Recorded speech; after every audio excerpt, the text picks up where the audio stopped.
Hello, this is Robin. How are you doing? Thank you for joining us today. We're going to be reading the story Juneteenth for Mazie. The story is written by Floyd Cooper, and I have permission to read this book through Capstone Young Readers. You know, I read in the paper that there are numerous states that are putting up a vote to have Juneteenth, which is June 19th, turned into a national holiday. I hope it happens because it's an important day in the history of Black Americans and all Americans. So let's hear the story of Juneteenth for Mazie.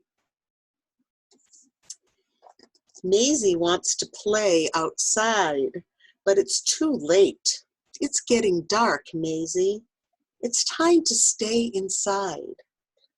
Mazie wants a cookie, but it's time for bed. Not now, little one. It's too close to bedtime. Mazie wants to stay up late, but she's too little. Bedtime is the rule, sweet girl. Why so grumpy, Sugar Bear? Asked Dad. I can't go where I want, have what I want, or do what I want, said Mazie. Well, tomorrow you can have a celebration, said Dad. What are we celebrating? Asked Mazie. We will celebrate the day your great-great-great-grandpa Mose crossed into liberty. The day will be celebrated by us and many more on a day that we call Juneteenth. Dad lifts Mazie into his arms. I bet you're tired of hearing no all the time. Well, Great-Grandpa Mose heard the word no a lot. Grandpa Mose worked in the fields that stretched all the way to sunset.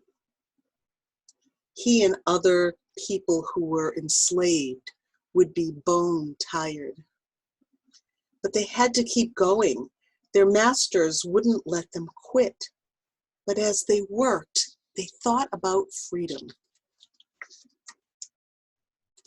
And before they finally went to sleep at night, they prayed about freedom and made plans for change and for a better future.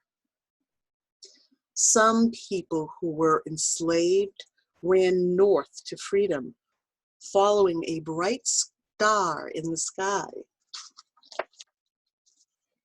They sweat, they bled, and they cried till those cries were quieted by a single proclamation from a brave president. Grandpa Mose heard that proclamation read from the balcony of the hotel on that warm June day in Galveston, Texas. Grandpa Mose heard nothing but cheers, saw nothing but happiness, and felt nothing but pride, shared by all those around him. The cheers became dancing, the dancing became celebrating, and it went on and on into the night. Grandpa Mose and the others had found freedom. They continued to work, but this time they were getting paid for their hard work. So they worked and they saved, and they never forgot the moment that they heard, the moment that changed their lives forever. But things weren't perfect. Black people still struggle to stand shoulder to shoulder with white people. They still weren't treated as equals. It wasn't easy, but they never gave up, and every year on Juneteenth, they remembered.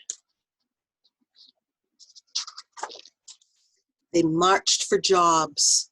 They lobbied for schools and the right to vote. They shouted for opportunity.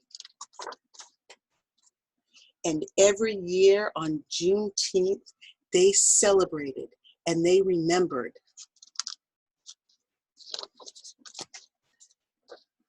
They learned and they grew. They forgave.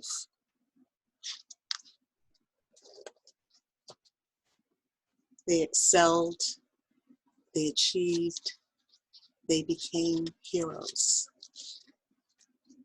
Now, sweet Mazie, it's your turn to celebrate, just like great-great-great-grandpa Mose. It's your turn, Mazie, to eat barbecue and drink strawberry pop. It's your turn to celebrate and to remember.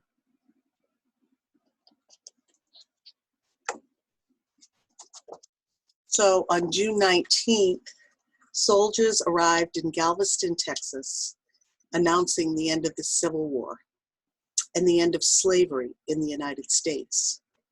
It was more than 2 years after President Lincoln signed the Emancipation Proclamation, celebrated every year on June 19th.